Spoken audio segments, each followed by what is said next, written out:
Hey guys, I'm coming to you from my very comfy sweatshirt. Thank you, Copper Mountain. Yay. Okay, so today is going to be my mildly late but fashionably late September weekly wrap-up number 1.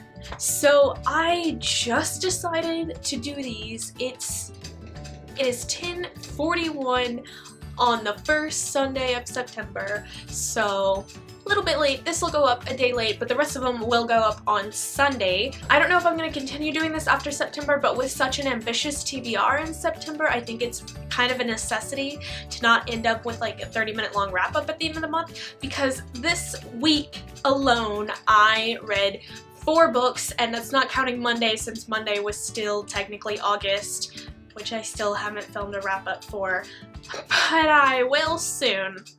So, like I said, 4 books, one of them was a graphic novel, all the other 3 were such amazing novels, all YA, and I'm just gonna get into it and talk about it. So the first book that I read this week was actually the graphic novel, which was Pigeons from Hell by Joe R. Lansdale, Nathan Fox, and Dave Stewart. This has such great art in it. It was such an enjoyable read. I read it in one night. Let's see, it's pretty gory at some parts, but just like really colorful pages. It's really cool. I'm trying to find a good page, and it's like, okay, so it's got like really cool pages, and then they've got like some that were like going back in time that have like this muted look to it, like this, and they're so cool. And then they have a couple of different pieces in the back that are really great. Okay, this is really gory. Ignore this page. Okay, if you don't like gore, close your eyes for a minute. Okay, now you can look.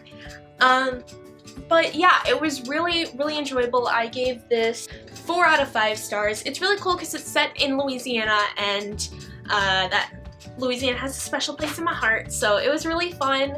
It has to do with this old plantation that these 2 girls inherited from their grandmother that died, and they bring along their friends to come inspect it to like see what they inherited, and things start going badly very quickly. So it was really creepy, actually. I didn't expect to get as creeped out as I did, but I was sitting here reading it like late at night, and it really freaked me out.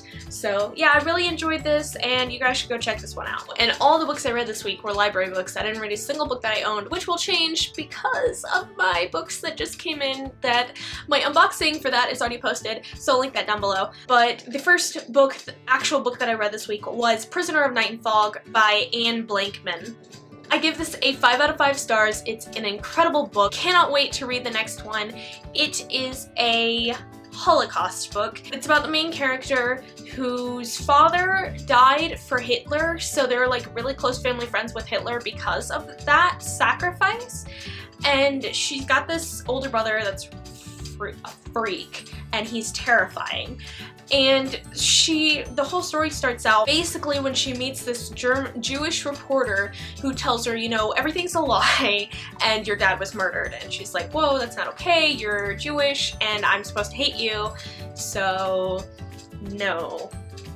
And they start working together out of a string of events that cause it, and trying to figure out like what happened to her dad, and slowly she starts falling in love with him, but he's Jewish and that should be wrong, but it's not. And Gretchen, her name is Gretchen, and I loved it so much. It was definitely my favorite book that I read this week. Then I read Noughts and Crosses by Mallory Blackman. This was so good as well. I gave this 5 out of 5 stars too, and I can't wait to read the rest of the series. The one complaint I had about this book was that the writing style was pretty juvenile, and there were a lot of unnecessary like exclamation marks and stuff, and where it was like, oh my gosh, and like weird things where you're just like, this makes it seem like a child wrote this. But at the same time, the plot and the characters were so amazing that I had to give it 5 stars, and I really hope that the writing improves in later books.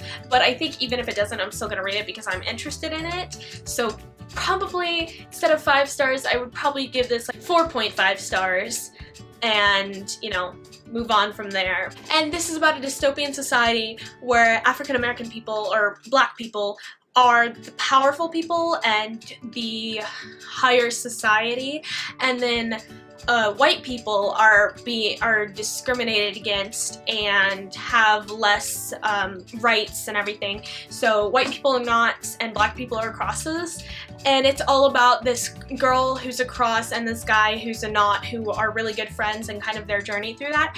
And it actually kind of reminded me of the Little Rock Nine during parts of it, because the knots, actually 4 of them get accepted into this previously all crosses high school, and a good majority of the story focuses on the discrimination that comes out of that and everything. So there's definitely one scene in here especially that really reminded me of watching the movie, which I don't remember the name of, but I've also read the memoir of that, which is Warriors Don't Cry, and it was definitely reminiscent of that, and it was just really interesting to kind of juxtapose it and flip the figures, and it was really good.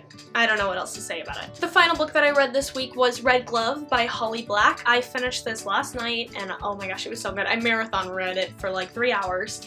This is the second book in the Curse Workers trilogy, the first book of which is White Cat, and it is about this guy named Castle Sharp who lives in a family that's basically all members of organized crime, and because they're all workers, and basically that means they have magic in some way or another.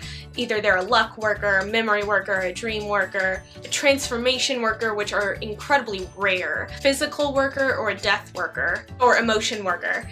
And basically it's been decreed that if you're a worker, you're a criminal if you ever use your curse, and so almost everybody who's a worker goes into some form of organized crime because there's basically nothing else they can do with their lives if people know they're a worker. So the mob is magicians. And I don't really know what else to say about this without spoiling the first book, just that this one was just as good as the first one, and I cannot wait to read the last one, which is Blackheart, I think. And then just to keep you well and truly updated, I'm currently reading The Assassin's Blade. I am this far into it, which I think is about 130 pages. Yeah, almost 140 pages, and I'm loving it so far. I'm in the 3rd story, I think. Yeah, I'm in the 3rd story. The first one was The Assassin and the Pirate Lord, the second one was The Assassin and the Healer, and now I'm in The Assassin and the Desert. I really like Selena in this. It's really cool seeing her at a younger age, and especially learning more about Sam, because I was really interested in that throughout the first 3 books, because obviously I read this one after I read the 3rd one, and so just hearing about the tiny bits about him throughout those books and getting to learn more about him in this book is really interesting, and it's definitely something that I've been craving. And I don't know why it took me so long to finally start this one, but with the arrival of Queen of Shadows, I've decided I need to finally pick it up, because I did hear that you should read this before you read Queen of Shadows, because while this was technically published before Heir of Fire, I looked it up when I first bought Heir of Fire because I hadn't purchased this yet, and a lot of stuff I found said that you didn't need to read this one before reading Heir of Fire, so I went ahead and read Heir of Fire and then bought this one at a later date. But I did see something the other day on Tumblr or something that said that you should read this before that, so definitely gonna get this one done. And then I don't know if I'm gonna dive straight into that one or read something in between, because there's so many good books I have to choose from to read this month, guys. Oh my god. I'm hoping to finish this one tomorrow, although that might be a long shot since there is like 300 pages left in it, but I think I could probably pull it off if I really tried. So thank you guys so much for watching this first weekly wrap up. Stick around for the next one next Sunday, and until then, keep reading.